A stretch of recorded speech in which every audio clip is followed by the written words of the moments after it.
Bien, de vuelta. Dibujé el diagrama vectorial de CAP. Diagrama de CAP. ¿Qué representa? Básicamente, ¿cómo se construye este diagrama? Bueno, a partir del triángulo de CAP, que es el triángulo de caídas internas del transformador, estando el transformador funcionando con corriente nominal en sus bobinados, ¿se acuerdan? Caída en la parte resistiva que está en fase con la corriente I es esta, supongamos, I1 nominal, ahí. Entonces, este vector está en fase con este, a 90 grados está JB equivalente, la caída de tensión en la reactancia de los bobinados, reactancia equivalente, y la tensión de cortocircuito, B sub CC, que es la suma de todos los vectores, y por supuesto este es el ángulo de cortocircuito I sub CC. Dibujado el diagrama, el triángulo de CAP, CAP dice justamente, bueno, tomando como radio el semicírculo, el primer semicírculo, el valor de la tensión nominal, B1 nominal, con centro en O, se realiza un semicírculo, ¿está bien? Con el mismo radio, B1 nominal, pero con centro en A, en este extremo del triángulo, el segundo semicírculo. Por supuesto, ambos semicírculos se cortan, se deberían cortar en los puntos aquí, estos puntos que coinciden con el diámetro que pasa, que divide a la hipotenusa del triángulo por la mitad, ¿sí?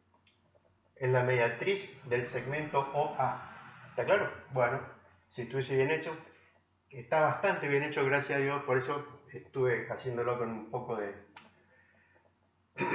con un compás casero, digamos. Bueno. Entonces, ya hecho este diagrama, constituye esta forma, ¿para qué sirve? Bueno, primero vamos a reconocer las cosas, dice K. El radio del primer semicírculo es la tensión nominal del transformador. El radio del segundo semicírculo es la misma tensión nominal.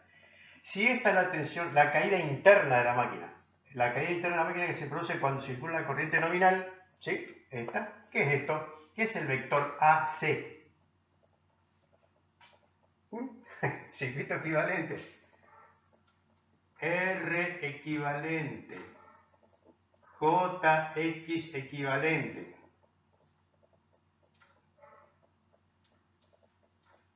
Z de carga, prima. B1 nominal, B1 nominal aplicada acá. ¿Quién circula por acá?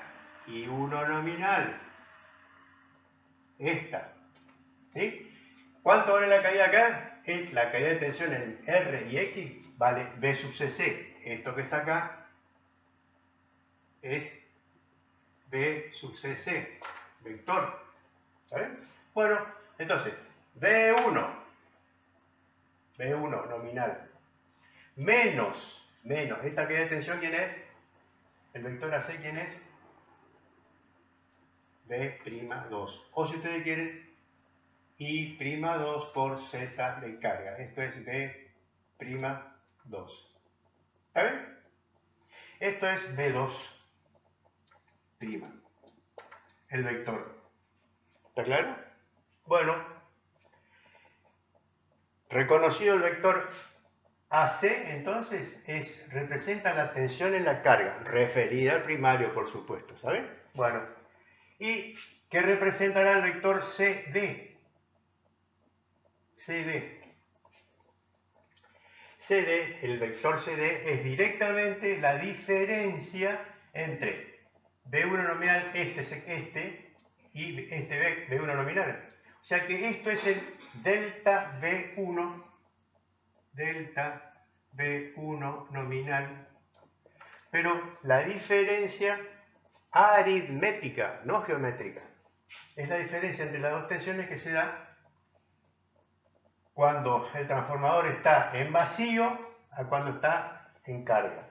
¿Está bien? ¿Se entiende? Bueno, este delta B justamente es la diferencia aritmética, ¿eh? O sea que ese delta B, vamos a ponerlo acá, delta B1 nominal es la B1 nominal en vacío menos B1 nominal en carga.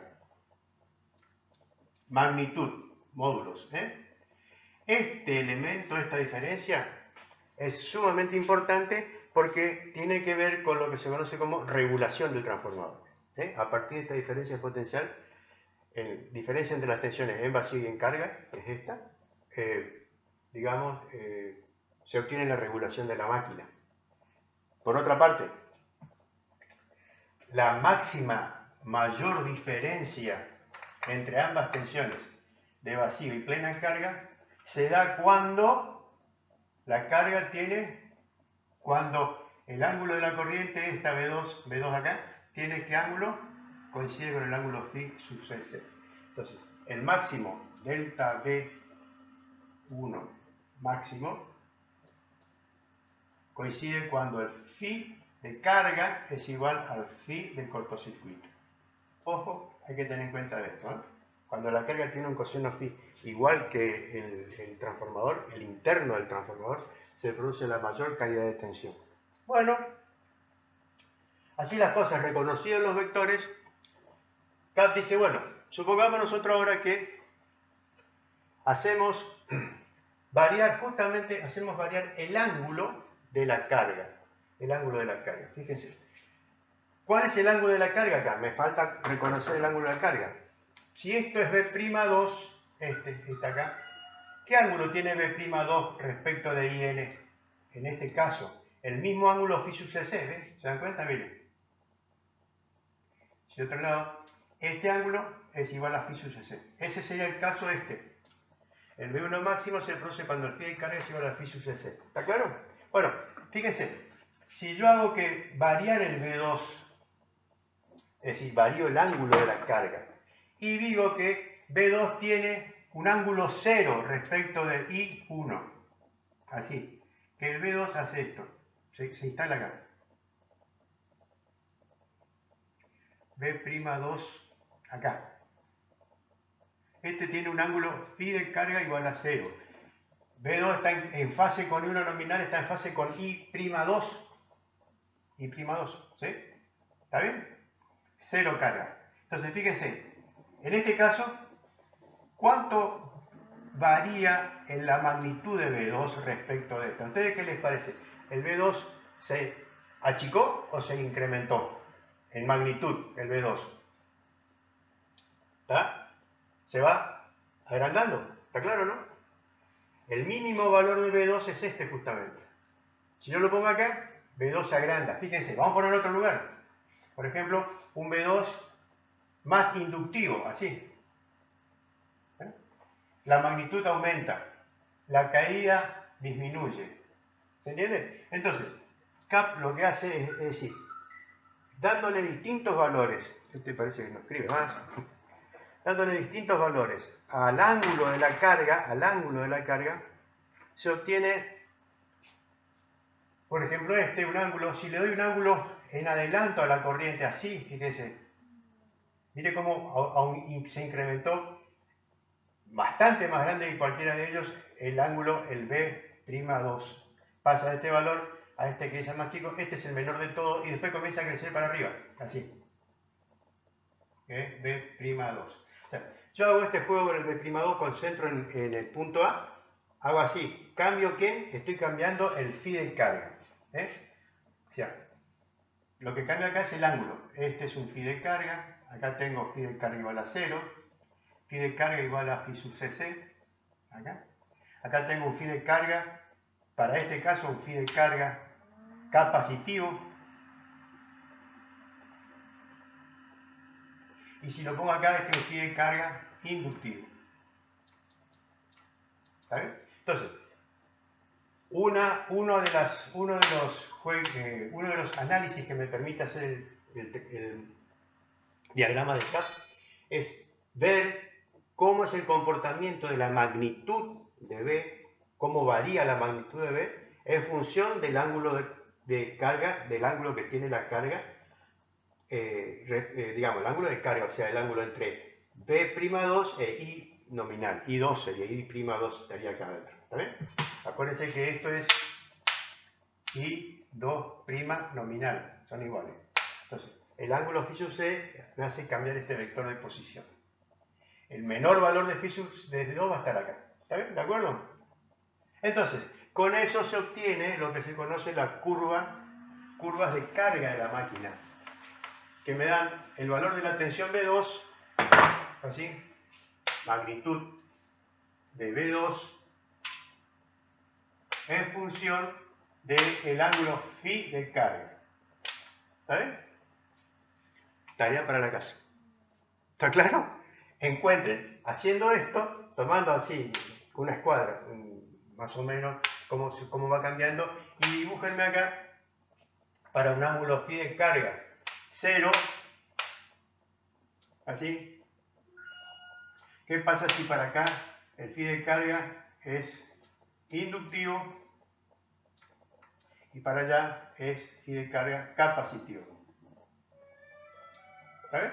Y dibujen a ver qué pasa con la magnitud de B2. ¿Está bien? Esta es una curva de carga.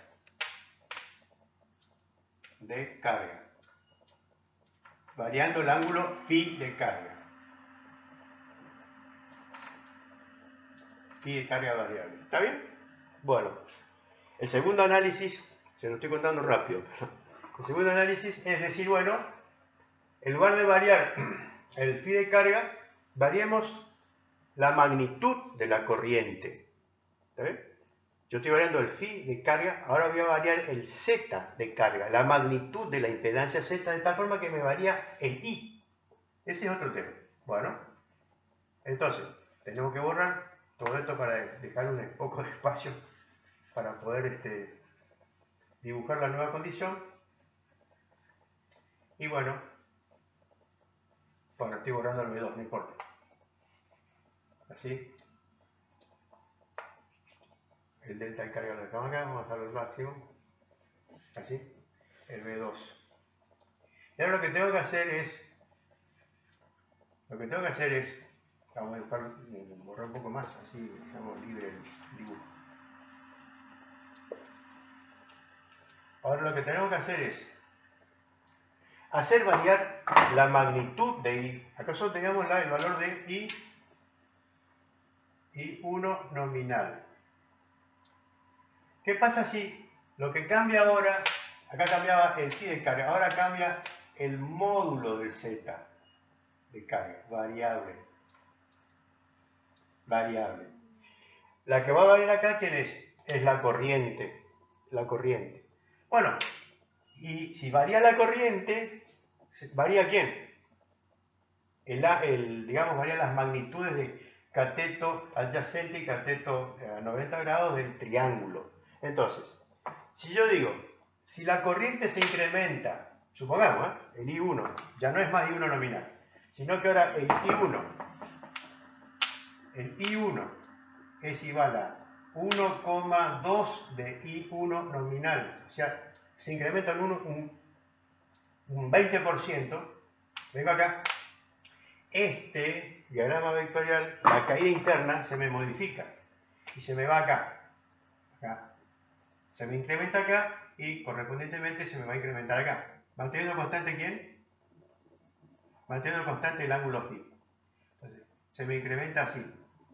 Se me incrementa la corriente en un 20%, se me incrementa también un 20% cada uno de los catetos. Cada uno de los catetos del triángulo.